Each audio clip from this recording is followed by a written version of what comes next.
Sa Easter Sunday nangadto mi sa Simala kay pa southbound ang travel maagi anjud ang Cebu South Coastal Road Tunnel.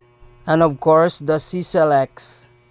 Kay sa man minigikan, nakakita gyud mi sa kanindot nga sunrise ni samot kahayag tan-awon ang The Cube sa SMC side ug ang New Star Resort and Casino, a premier 5-star integrated resort.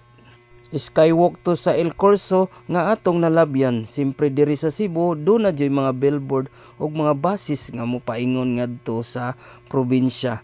Dagkong kahoy gilid sa kalsada, Karkar City na. Pilaray dagan sa istorya, naabot nami sa Simala. Magsalalot. Kanon. Kanon. Oh, ano na? Oras lang yan. Oh. Guys, forward na sa ako ka, ma? May kanon din yun, dira. Urot na. Urot ng halidan rice. Pagsulod nimo sa Simala, makita dayon nimo ang nindot kaayo nga scenery. I love Mama Mary nga kasagaran ari gid daghan magpa-picture. Mao ni ang tibuok nga simbahan sa Simala og musaka ka diri. Gamay ra kayo karon ang tawo kay Easter Sunday siguro tuwa ang uban sa dagat nangaligo. Kaniadto diring dapita diri nahimutang ang altar ni Mama Mary pero karon kang Saint Joseph na.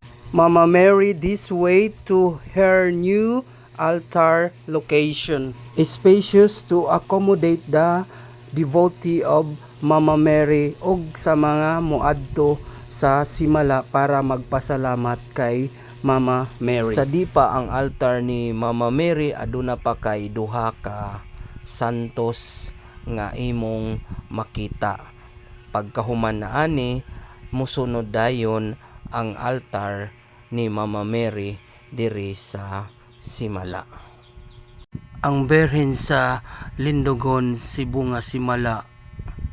Human nimo halok kang Mama Mary, pwede ka magampo diri sa hilom.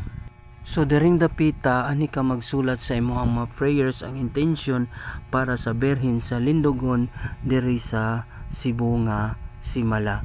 Human nimo pagsulat imo dayon na ihulog sa box nga makita nimo karon. Sa hilom og pagsulat sa atong mga prayers og intention kang Mama Mary, usa nga pagtuo nato sa kang Mama Mary sa atong pag-anhi diri sa Simala. Human sa pagsulat sa mga prayers and intention kang Mama Mary, ang pagdagkot naman sa kandila diri na sa gawas nga bahin sa simbahan sa Simala.